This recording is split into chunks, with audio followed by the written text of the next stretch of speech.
સરદાર ગુર્જરી ડિજિટલમાં મહત્વના સમાચારો પર એક નજર. ડેરી રોડ પરથી હટાવાયેલા લારી ધારકોના વિરોધ બાદ આણંદ મનપાનો દબાણકર્તાઓને કડક સંદેશ. નગરજનોને બાનમાં લેવાની ચેષ્ટા નહીં ચલાવાઈ. નડિયાદ બાર એસોસિએશનની ચૂંટણીમાં 900થી વધુ સભ્યોએ કર્યું મતદાન. ઉપપ્રમુખ, સેક્રેટરી અને જોઈન્ટ સેક્રેટરી પદ માટે બે ઉમેદવારો વચ્ચે સીધી ટક્કર. અમદાવાદમાં ખાડિયાના ભાજપ કાર્યકરની કરપીણ હત્યા કેસમાં કોર્ટનો ચુકાદો. મોન્ટુ નામદાર સહિત 4 દોષિતોને આજીવન કેદ. સુરતમાં હચમચાવનારી ઘટના.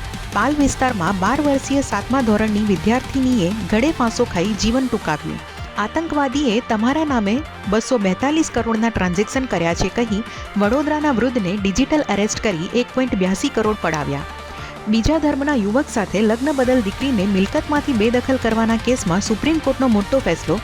કહ્યું, પિતાની વસિયત જ સર્વોપરી. ઈડીની મોટી કાર્યવાહી. દિલ્હી, હરિયાણામાં દરોડા પાડી ડંકી રૂટે મોકલી આપતી ગેંગ પાસેથી 19 કરોડની રોકડ, સોનું અને ચાંદી જપ્ત. ભારત અને સાઉથ આફ્રિકા વચ્ચે અમદાવાદમાં નિર્ણાયક જંગ.